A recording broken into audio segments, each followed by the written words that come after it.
Bonjour. Welcome to the University of Maine at Fort Kent, and good morning. Thank you for being with us on this very important groundbreaking day. We're here assembled today to begin a project that has been years in the making, a project that we think will have a legacy years into the future, both in terms of its functionality and what it symbolizes.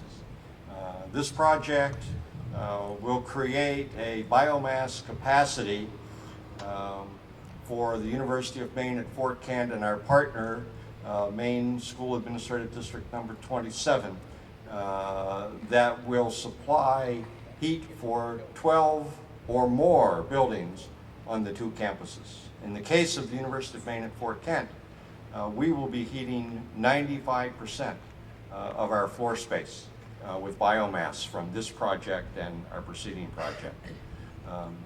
This is important to both partner organizations for very, very clear reasons. Number one, the project, we estimate, will save at least $4 million in heating costs over the next decade for our two educational institutions, at a time when every dollar counts, when economic resources for public higher education, K through 16, are strapped. $4 million is a lot of money. I believe both of our campuses are pledged to put that money back into the facilities and the physical plant that we have. It's important environmentally because it will dramatically change the carbon footprint of our organizations. Taking a load off of fossil fuel that has captured carbon, sequestered is the technical name the environmentalists remind us of, for millions of years, and replacing it with carbon that has been sequestered by trees over the lifetime of a regular forest cycle, so typically 40 years. So the trade-off is a carbon cycle of 40 years versus a carbon cycle of millions and millions of years. It's important economically beyond our two campuses because the wood pellets that will be heating these facilities will be coming out of our local economy here in northern Maine. So the money stays here. There's less costs to the people of the district and the state of Maine. And it's the right thing to do environmentally. I'm very pleased to be able to share with you some of the history that got us here, not just in terms of this project, but in terms of this facility that's behind us. This was a facility that was built in 1962 to serve as the Fort Kent State Armory on land that had originally been part of the University of Maine at Fort Kent. This facility returned to us when the Armory was closed for the purposes of the National Guard in 2011. As with all real estate transactions, it took nearly a year to get all the paperwork in place. So some of the transfers were in 2012. As we looked at what we would do with this facility, we assembled a task force of university and community stakeholders who came together to look at what the needs of the campus and the community were. So they were charged with looking at campus needs, university needs, funding sources, revenue generation or revenue savings, and campus mission and strategic plan.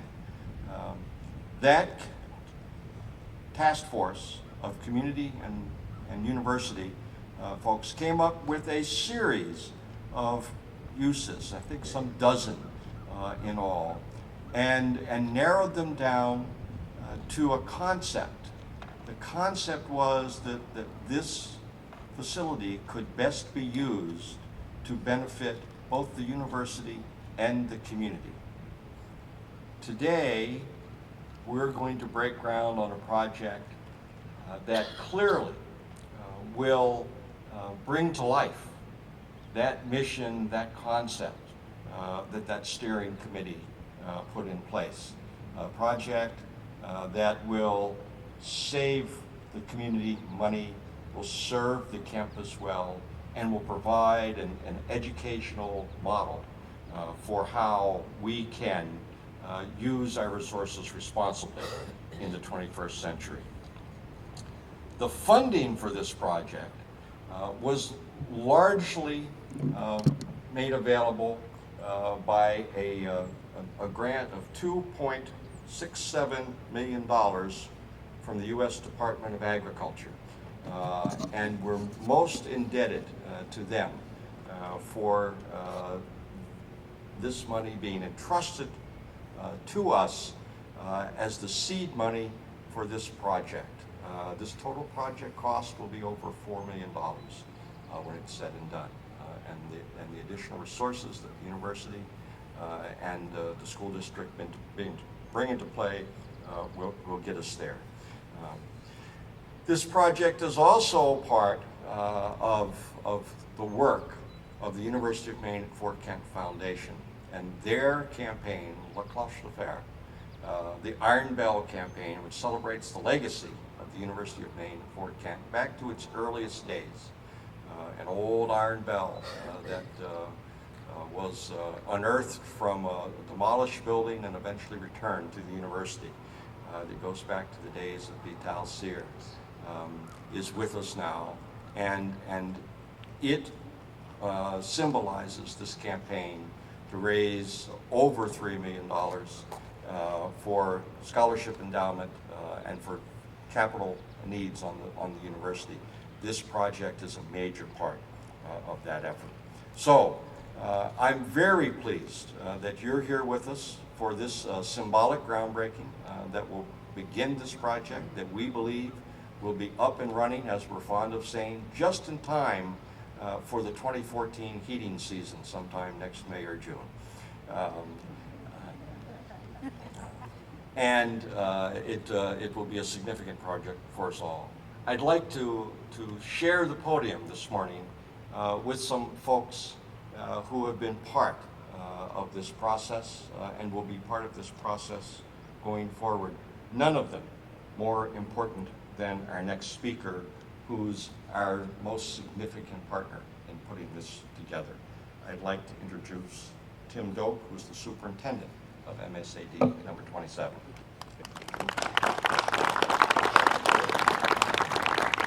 Thank you, President Hess. And thank you for coming today and on this beautiful day. What a great day to do a groundbreaking. This is a very fortunate year for SAD 27.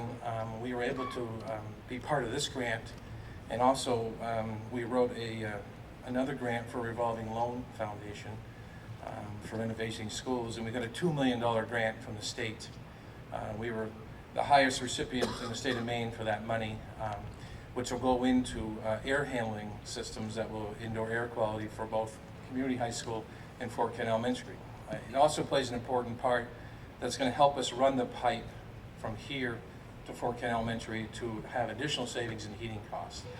As you know, with most budgets, school budgets in particular, if the fixed expenses can be lowered, it's a really benefit to the community and to the schools, and it's money that goes back into savings either for child's education or just savings in general for taxpayers.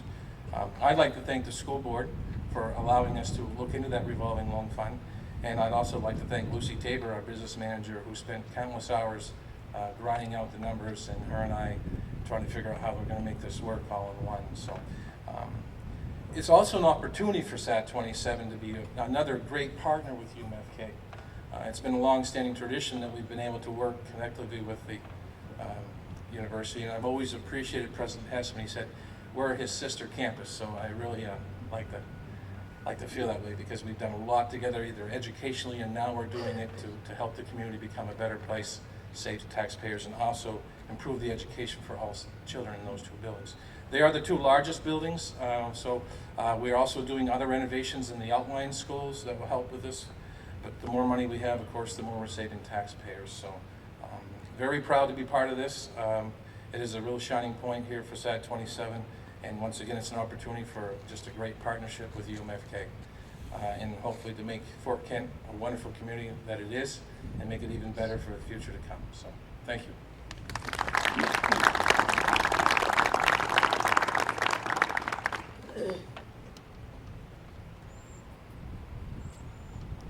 Thank you, Tim, and by the way, congratulations to the class of 2013, which just graduated. I'm sure most of the folks in the audience know that Governor LePage was here to address the class of 2013. I'm sure it's something that they will remember all of their lives. I'd just like to speak about that phase of the partnership for just a moment. I was very impressed by the ceremonies and fortunate to attend, and 70% of Fort Kent Community High School students are going on to higher education. Congratulations on that.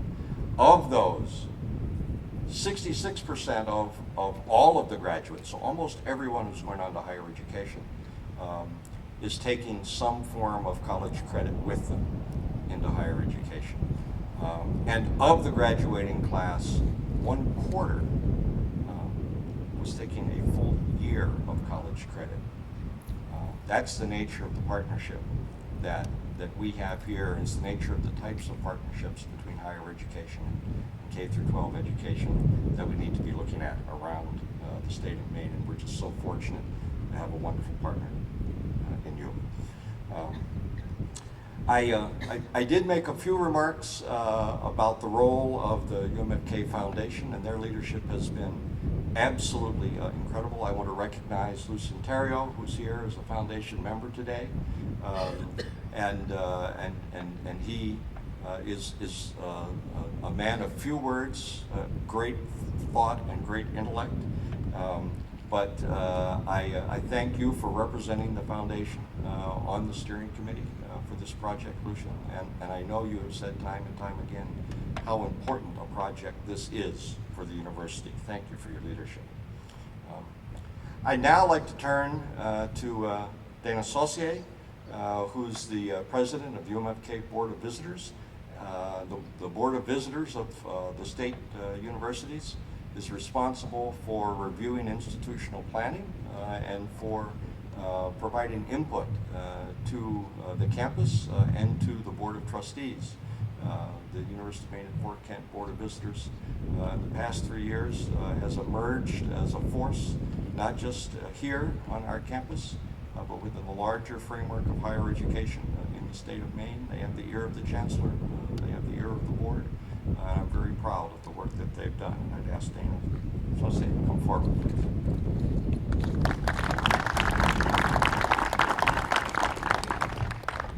Thank you, President Hess.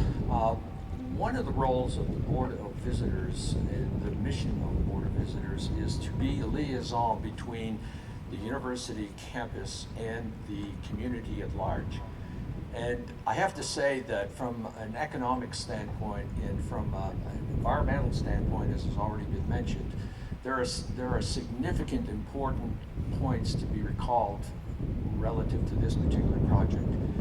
President Hess made the comment earlier that by displacing fossil fuel and using renewable resources as that fuel, most of the cost or the expense remains here in the county, remains here in the state.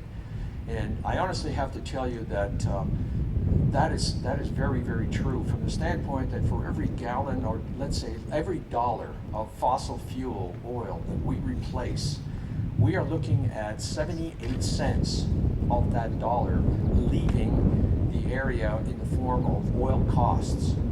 So by replacing it with fossil fuel, our 78 cents or something a little less than that remains here as part of the GDP of the county, as part of the GDP of the state. So from an economic standpoint, it serves as a very, very important contribution to our overall economy. The second thing is that from an economic standpoint as well, we have to recall that the fossil fuel that we're talking about is woody biomass. And currently in the state of Maine, there are 4 pellet plants, as you see some of the samples in bags alongside. There are 4 plants located throughout the state that have the capacity of 350,000 tons of production, of which we are currently using approximately 30 or 40%. So is there more room to grow? Is there more room for projects similar to this throughout the state? And the answer is unequivocally yes. So is this a good thing for our logging industry, for our forest landowners, and all the direct and indirect jobs that are created as a result of using this woody biomass material? And the answer again is unequivocally yes. So this is a direct impact on the campus and on SAD taxpayers. It's a direct impact on the cost of operating our institutions, both at the private and at the public level, both at the university and at the community area.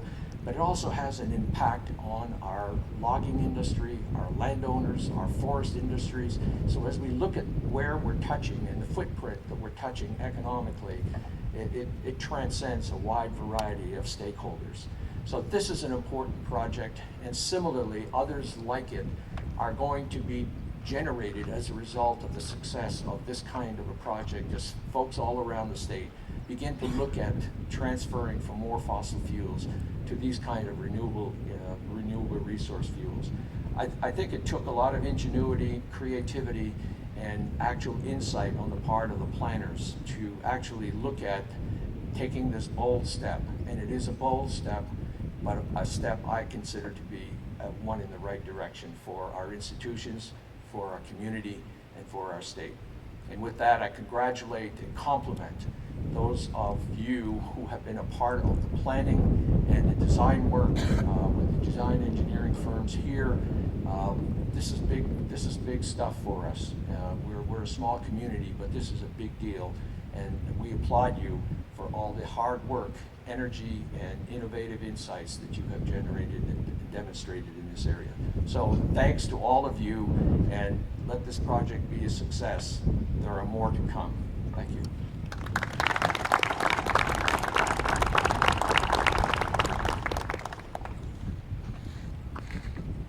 Thank you, Dana. Dana's remarks about this being part of a larger economic development context are very important. Economic development is a priority for all of us here in Northern Maine. It has been part of the context in which this project and its sister projects have gone forward. We're going to talk about some of those local projects in just a few minutes. But here in Northern Maine, there's a broader project on alternative energy and biomass, and that's being led by the Aroostook Partners for Progress and Northern Maine Development Corporation. And we're very pleased to have another one of our partners, Bob Dorsey, here representing APP. Thank you, Bob, for being here.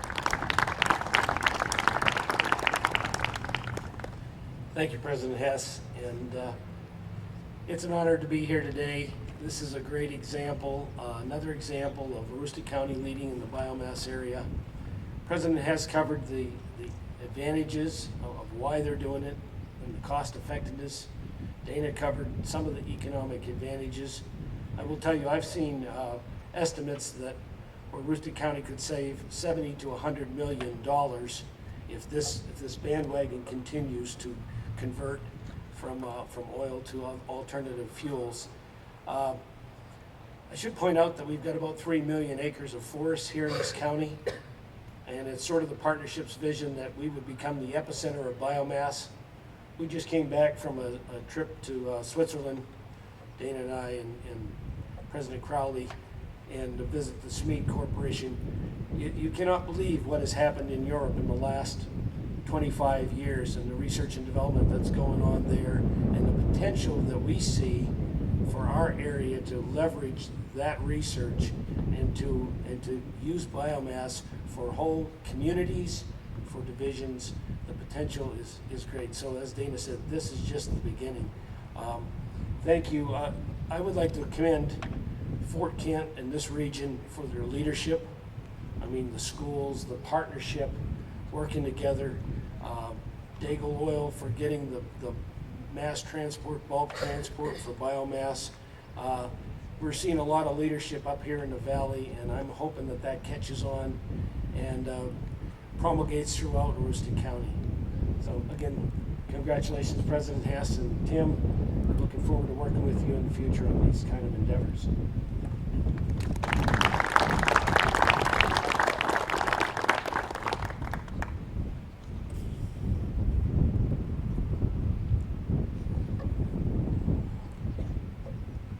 Bob's made reference to the larger context here in the county about biomass, and he's made reference to the initiatives here. I think it's important for us all to understand that it's not just this partnership with MSAD number 27, but it's partnership with like-minded folks at Northern Maine Medical Center and the great project that they launched and have up and running.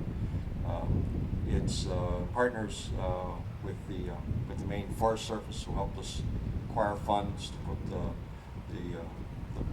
test biomass facility in at the lodge and sports center, which already is heating 1 3/4 acres of floor space with biomass. It's our funding partners at USDA for this project that really got it going. And in that context, I want to particularly note our gratitude to our congressional delegation that's represented here today. Phil Bossie from Senator Collins' office, Sharon Campbell from Senator King's office, and Barbara Aslett, who just slipped away, but I know she's here somewhere, and from Representative Michaud's office. The type of support that we've gotten from our congressional delegation throughout this process has been incredible. This grant first was submitted in September of 2010. We are approaching 3 years since the grant was submitted as we come here to break ground. So we've had just stellar support throughout this process, and we very much appreciate that support. I would now like to turn to the director of our Center for Rural Sustainable Development, who also happened to be the chair of the task force that looked at the purposes of the Armory, and ask him to share a few words with you about his context of this project. The Center for Rural Sustainable Development is indeed the University of Maine Fort Kent's arm to try to reach out and foster economic development, particularly sustainable economic development here within our service area. So I'm pleased to call John Martin forward.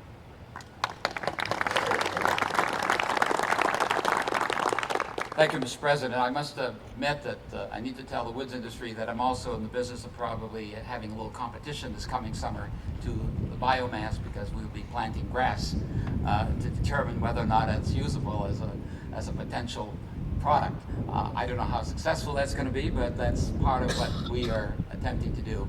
I don't want to repeat what's been said, because I concur with everything that's been said, but I do want to make a couple points. First, about the Armory.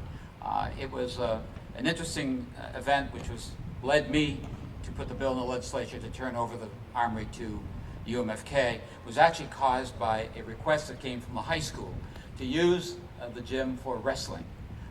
And when I asked whether or not it was possible, I was told that it had been closed and permanently, no heat had been placed in the building for 2 years. To the knowledge of no one, to my knowledge, in anywhere except the National Guard system. And so that began the initial process. Eventually the bill came through despite their objection. And then we started the process of finally getting the process to where we are. And when we started looking at what could we do with the building, the one thing that the President has asked is that it be available to the university and available to the community. We tried to develop a plan around that. And so it's interesting how we went through the various stages of and we had more ideas that came out of the community than you could ever imagine, some of which we could not accomplish. But we have now, I believe, the perfect solution to benefit both. Second, I just want to make a comment about where we are in terms of thinking about the past. In the 1960s, as we moved from wood to oil in this state, Maine and Vermont, became the two states that relied the most in the United States on oil. 70% of the homes eventually got to a point of being heated that way as to where it was before. And now we are starting to move in the opposite direction. And as we continue to do that, not only do we benefit ourselves, we benefit the environment, we benefit everyone out there in the community, as well as people who own land, or manage the woodland, and not only that, we keep it here. So for that effort, I think we all are pleased to be here today. Part of, hopefully, when we get the 95% done, we have 3 or 4 little buildings that we can hopefully get donations from you to buy a little unit and maybe even name it after you, to it become 100% completely off the oil. And so maybe we'll be asking some of you for a couple $1,000s here and there. So thank you very much, and it's great to see all of you here today, and I think this is a great step for the future of Northern Maine.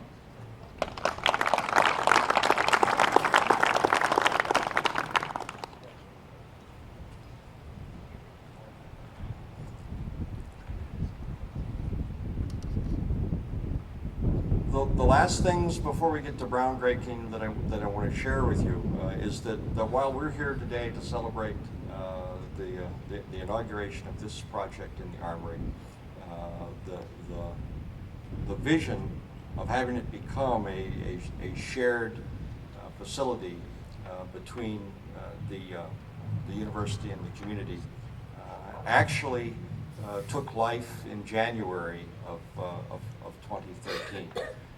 Because it was in January 2013 that our colleagues from Cooperative Extension Service moved their offices onto this site, and actually were the pioneers and the groundbreakers in their own way of this. And we've got some representatives of the Cooperative Extension staff up there. I just want to thank you all for being the pioneers in this project. With that said, I would like to introduce John Murphy, who's Vice President of Administrative Affairs here at the University of Maine at Fort Kent. And he's going to share with you some of the partners who have really been rolling up their sleeves to make this project launch. So John, thank you very much.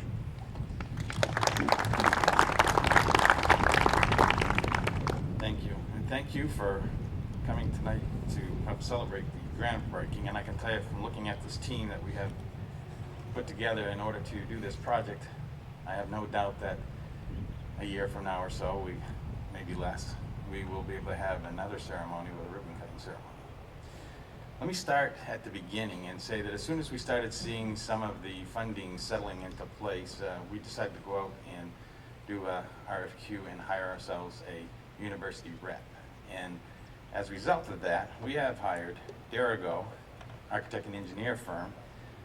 Derigo is not necessarily new to us. They were also on the project across the street, the Sports Center. They did get this by competitive bidding, though, I shall disclose. And representing Derigo, who are also on our, they're part of our building committee, is Tom Perkins and Christina Blodgett, and they're here today with us. The management team on the building committee consists of Tim Doak, the superintendent from SAD 27, Lucy Tabor, the CFO for SAD 27, Andy Jacob, our facilities person, and myself. We'll be trying to make the day-to-day decisions and keep the project moving on time. Other members on the board of the building committee, representing SAD 27 is Joel Bossi, one of the school board members. Don Dugan, the building principal here at the high school. John Coletta, a teacher at the high school. Rudy Martin, their facilities representative. And Kelly O'Leary, another school board member. Joining from the university, we have a student, Megan Pelletier. We have Justin Dubois, who is part of our board of visitors representation on this committee. We have Brad Hansen, who is board of visitors on this committee. For faculty, we have Steve Hansen. We have Terrence Kelly, Director of Public Relations. We have John Martin representing the center. We have Ray Finney, who's representing Res Life and the professional staff. Fran Picard, who's representing the classified staff. Lucian Terrio, as was mentioned, representing the foundation. Bob Wainick is our facilities expert on this project. This team met quite often to try to get some kind of a concept going and get us started on exactly how we were going to handle this. And we had some major discussions and moved from making sure that this was a biomass project, but not sure if it was going to continue to be a wood chip or was it going to be pellets. There was a lot of discussion going on that. So we needed to start bringing in the rest of the team in order to help us make some of those decisions.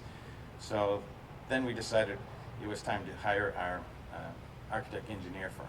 Again, competitive bidding. It was awarded to Harriman design team. Harriman also is not new to us. They were on the biomass project across the street. Today, I think they're all here. We have Cliff Grimes, the president, CEO of the company. Jeff LaPierre is the mechanical engineer on the project. Frank Crabtree is the civil engineer. They helped us come to the conclusion that pellets was the route we were going to go. They also helped us streamline and reviewed our costs so that we can make sure that we're going to be on time and decide are we going to be able to afford to enhance this project.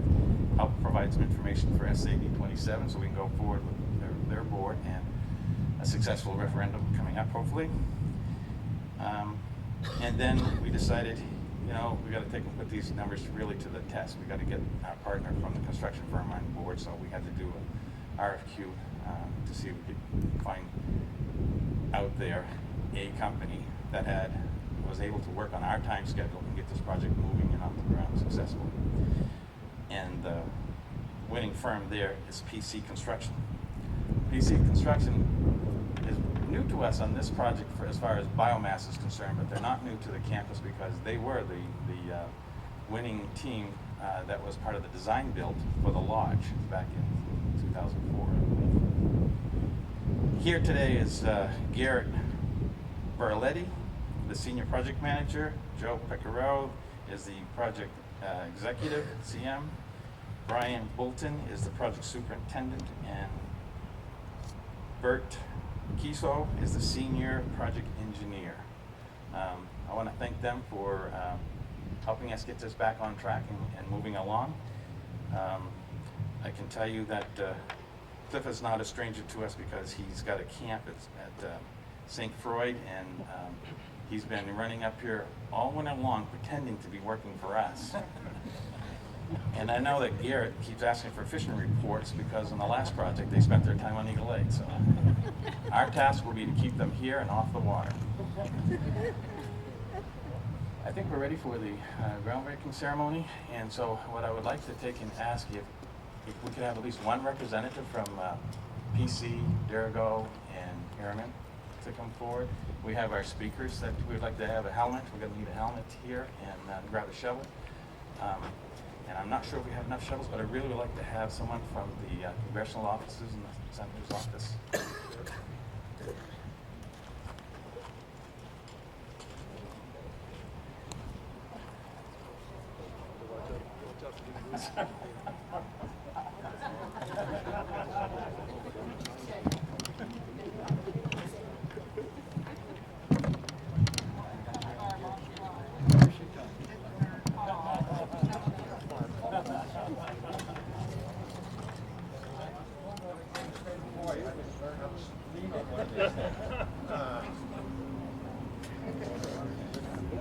Get a few more down here, and I think what we're gonna try to do is curve around here a little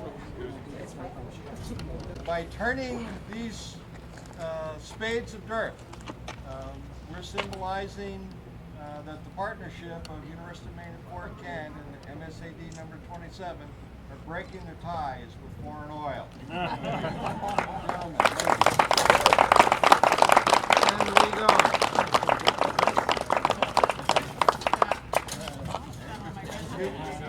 Photo's good? Excellent. Photos good? Okay. Here you go, John. This is the way we do things.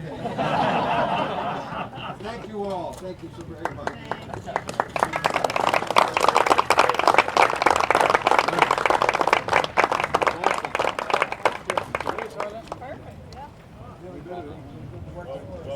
And you can join us inside the armory. We have a few beverages available as refreshment.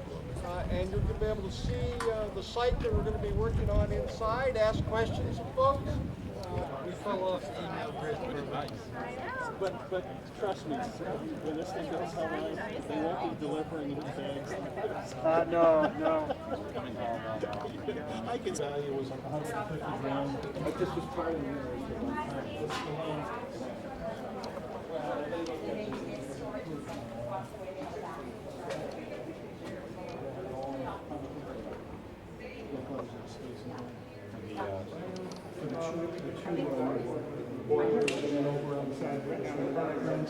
where the hoppers are. We'll blow in the glass. That's the coffee. Hi, how are you? Good morning. Hey, where's my coffee? Better than that.